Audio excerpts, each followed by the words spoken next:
Eu sou Mário Persona e essas são as respostas que eu dei aos que me perguntaram sobre a Bíblia. Muito bem, prosseguimos então a partir do capítulo 2 de Efésios, versículo 11. Aqui, depois de apresentar todo o plano da salvação, nos versículos anteriores, o apóstolo Paulo vai lembrar os efésios, que eram gentios, não é? Eles não eram judeus, eles eram antes pagãos. Vai lembrá-los de que eles eram gentios na carne, no versículo 11, e chamados incircuncisão pelos que na carne se chamam circuncisão feita pela mão dos homens. Paulo aqui já deixa claro que os que chamam circuncisão, que seriam judeus, mas é uma circuncisão feita pela mão dos homens. Não é a de coração, nem sempre é a de coração. A eliminação da carne de coração. E esse é um ponto importante porque os judeus sempre se consideravam uma raça superior, um povo acima dos outros povos, porque eles tinham na própria carne a marca da sua aliança com Deus, que era a circuncisão.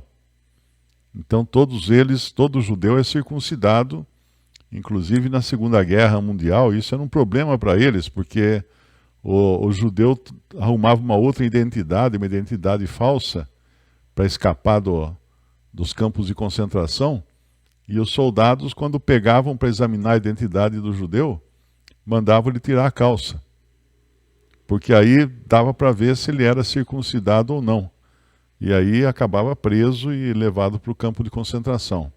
Mas eles se orgulhavam muito de serem superiores aos gentios. E num certo sentido, né, os judeus sempre foram superiores em muitas coisas. Nós vemos que o maior número de prêmios Nobel foi dado a judeus. E eles são muito inteligentes, né? O tipo de educação que eles recebem. Por exemplo, eles também foram criados com tanta perseguição ao longo de séculos. Os judeus foram criados de maneira a poder fugir a qualquer momento. Então os pais de um judeu, sempre prezavam muito pela educação, para ensinar a eles línguas, ciência, história, várias disciplinas que armazenassem riqueza no cérebro.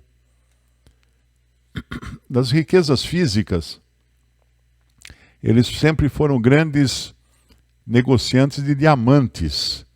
Por que diamante? Porque diamante ele é uma coisa pequenininha que tem um grande valor.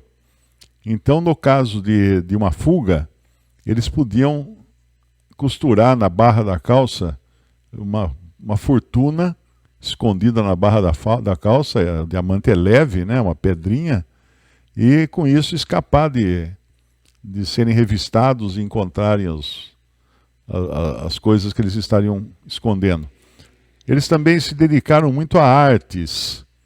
Então você vê que grandes maestros e grandes músicos clássicos no mundo inteiro são judeus. Porque todo judeu já aprendia desde criança a tocar um instrumento, um violino, ou um piano, ou alguma coisa assim, que também permitia que onde quer que ele fosse, ele levava a sua habilidade, ele levava a sua profissão. Então eles foram muito ladinos, né, muito espertos, como um povo, na maneira de se prepararem para perseguição. E sempre foram perseguidos, sempre foram odiados. Mas quando um judeu reclama que eles foram muito odiados, eles precisam entender que isso estava previsto. Deus havia avisado que aconteceria tudo isso com eles, como de fato acontece. Então, quando alguém vê as atrocidades que foram cometidas contra os judeus, por exemplo, na Segunda Guerra Mundial, é apenas uma uma, uma parte da história, porque antes disso eles foram perseguidos em diferentes maneiras também, e muitos deles eram eliminados. O próprio fato de um judeu, hoje você encontra um judeu de cabelos ruivos e olhos azuis, demonstra que ele é descendente das invasões que aconteciam na Idade Média, na Europa, quando os bárbaros invadiam uma cidadela de judeus, uma comunidade de judeus. Eles matavam os homens, estupravam as mulheres, e essas mulheres depois engravidavam daqueles bárbaros nórdicos que tinham cabelos vermelhos e olhos azuis, e olhos verdes. Por isso, uma vez eu conversando com o dono de uma loja no Rio de Janeiro sobre judeus, né? Porque dentro da cultura judaica, o judeu é aquele que nasce de mãe judia, não de pai necessariamente, de mãe judia. Até nisso, eles foram bastante precavidos, né? Então, eu conversando com esse dono de loja, e ele me falou, eu falei assim, ó, olha para mim, né? Eu tenho cabelo vermelho, barba vermelha, olhos azuis. Como é que alguém vai dizer que eu sou descendente de um povo do Oriente Médio, né? Daí ele que me explicou essa questão das aldeias, das comunidades de judeus que eram invadidas na Idade Média, na Europa. E aí nasciam os judeuzinhos todos com cara de alemão, com cara de eslavos, né, de norueguês, de povos nórdicos.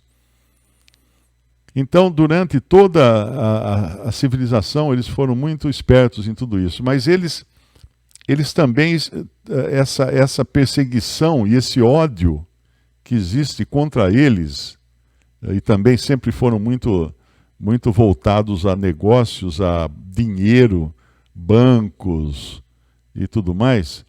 Mas Deus avisou lá eu acho que é Deuteronômio 28, se não me engano.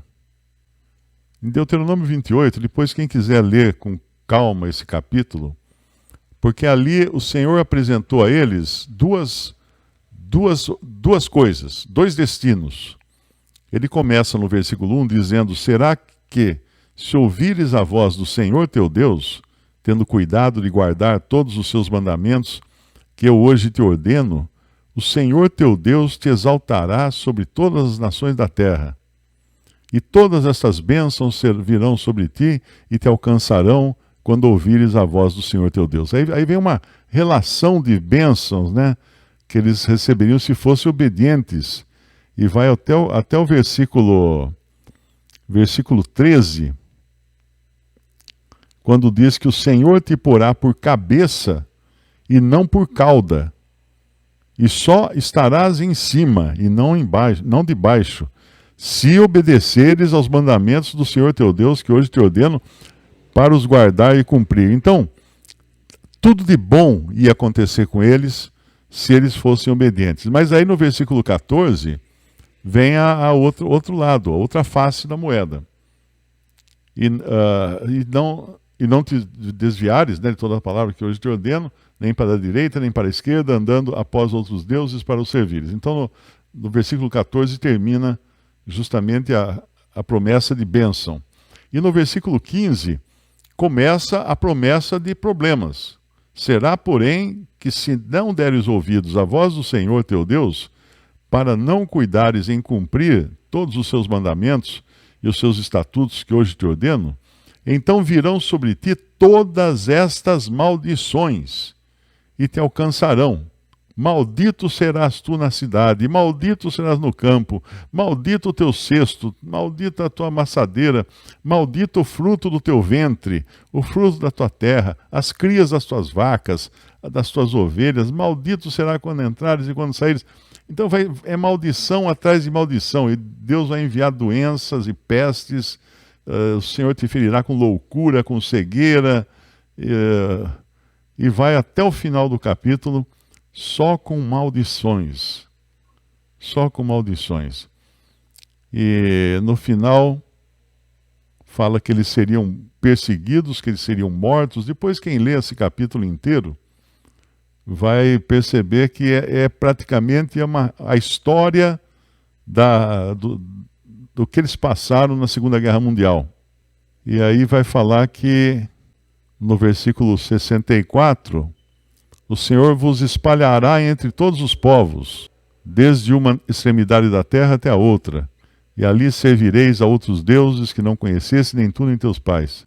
E aí fica essa maldição total contra eles. Então, eles não podem hoje alegar que o azar foi por algum motivo desconhecido. Não.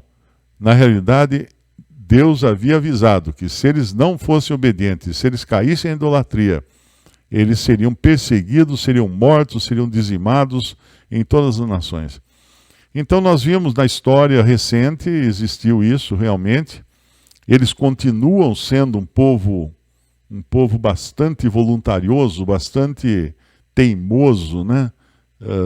Tem alguns vídeos no YouTube que você encontra de pregações do Evangelho feitas nas ruas de Jerusalém, cristãos que vão nas ruas de Jerusalém pregar o Evangelho e sendo apedrejados, sendo espancados pelos judeus, porque eles odeiam falar o nome de Jesus. Para eles odeiam. Eles chamam Jesus Ben Pantera, que é Jesus filho de Pantera. Então eles dizem que ele é um filho ilegítimo que Maria teve com um soldado romano chamado Pantera. Seria um filho bastardo. Então eles têm tremendo ódio. Em Jerusalém você não pode querer pregar o evangelho nas ruas, que você vai apanhar. Apanhar mesmo, até das crianças. As crianças jogam pedras. Você vê nos vídeos crianças tacando pedras em quem está evangelizando nas ruas de Jerusalém. Então tudo isso, e ainda assim é o povo que Deus vai abençoar no final. Mas é claro, vai ser um remanescente deles, né? Mas voltando aqui para Efésios, então, uma outra parte que eu esqueci de falar, que eles são muito hábeis também, é na área de artes, porque quando Hitler começou a prender judeus, ele roubou todas as obras de artes dos judeus. Os judeus tinham milhões em obras de artes famosas, de pintores famosos, e na Alemanha o Hitler tomou tudo isso para ele, né, todas essas obras de arte, e chegou até a fazer exposições de arte roubada dos judeus. Até hoje existem organizações que estão tentando recuperar as pinturas, as obras, pinturas e esculturas que foram parar depois no comércio mundial de obras de arte, né? Mas são organizações com advogados que tentam recuperar e recuperam quando encontram um quadro e comprovam a sua propriedade, sendo de alguma família de judeus. O quadro é devolvido para os descendentes dessa família, né? Porque geralmente os donos originais já morreram. Foram mortos, né? Quando foram presos, foram mortos. Visite respondi.com.br. Também 3minutos.net. Baixe os e-books ou adquira os livros.